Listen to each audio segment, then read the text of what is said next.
Hi, I'm Helene, your guide on this delightful journey into the world of low-carb and keto baking.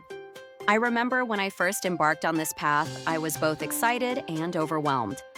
Excited because I knew I was making a healthy change in my life, but overwhelmed because baking without traditional ingredients seemed daunting. But here's the good news. If I could learn to navigate these waters and create delicious treats, so can you.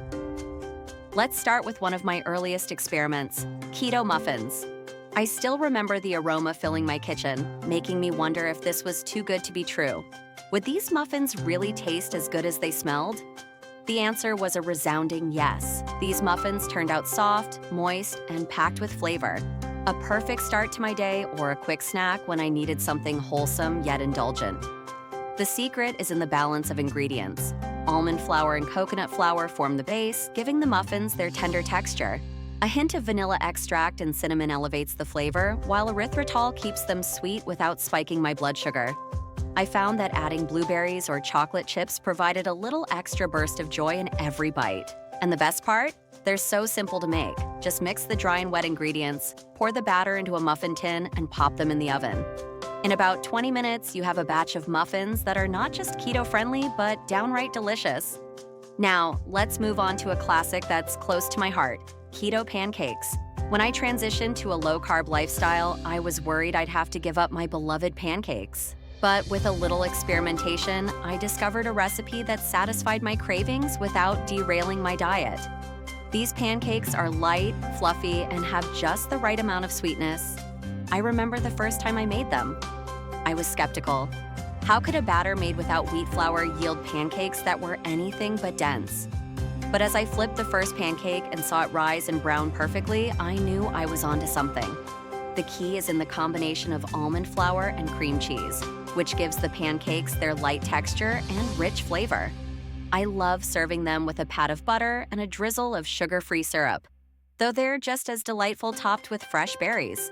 Of course, I couldn't talk about keto baking without mentioning brownies. Chocolate is my weakness, and the idea of a keto brownie that didn't taste like a sad substitute was a game changer for me. The first time I made these, I couldn't believe how fudgy and decadent they were. Almond flour and cocoa powder create a rich base, while melted butter and eggs give the brownies their indulgent texture. The secret to their sweetness? Erythritol, which mimics sugar's flavor without any of the guilt. I still remember taking that first bite and feeling like I was cheating on my diet, except I wasn't.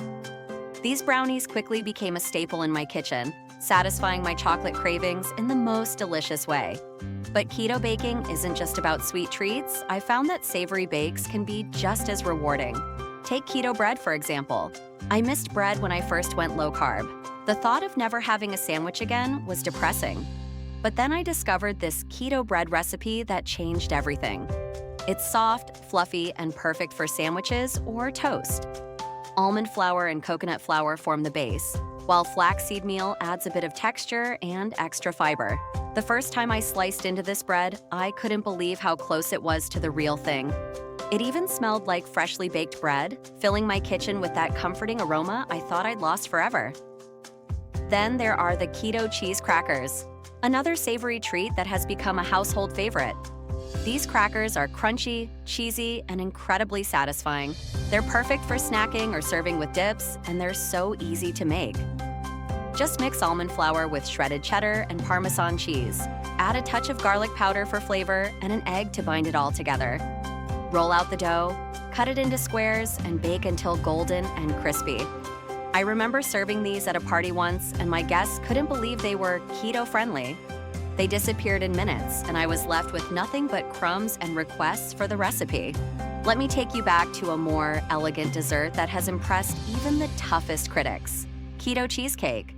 This cheesecake is rich, creamy, and utterly decadent. It's the kind of dessert you'd expect to find in a fancy restaurant, but it's surprisingly easy to make at home.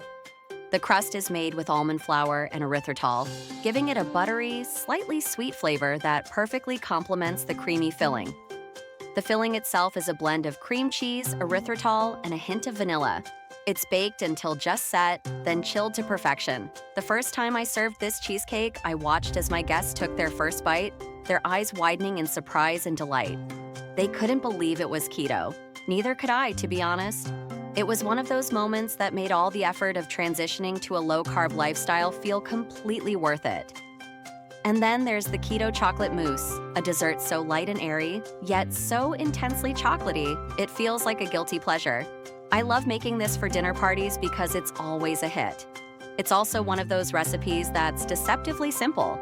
You whip heavy cream until it starts to thicken, then add cocoa powder, erythritol, and a splash of vanilla. Keep whipping until soft peaks form, and voila, a mousse that's rich, satisfying, and completely guilt-free. I remember the first time I made this, I couldn't believe how easy it was. It's now my go-to dessert when I want to impress without spending hours in the kitchen. As we near the end of this journey, I want to share something more personal with you. Baking has always been more than just a way to make food. It's a way to nourish both body and soul. When I first started keto, I was worried that I'd miss out on the joy of baking. But what I found was something even better.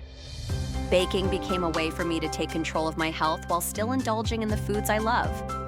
I learned that with a little creativity and patience, I could enjoy all the flavors and textures I craved without compromising my goals. I want to encourage you to experiment and find what works best for you. Not every recipe will turn out perfect on the first try, and that's okay.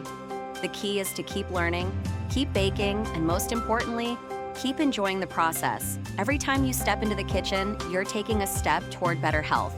Whether you're baking for yourself, your family, or your friends, know that you're making a positive impact on your well-being. So, as your coach, I'm here to support you every step of the way. Remember, keto baking isn't just about cutting out carbs. It's about embracing a new way of living that's both healthy and satisfying. You don't have to sacrifice taste or joy to achieve your goals. With the right recipes, like the ones we've explored together, you can have it all.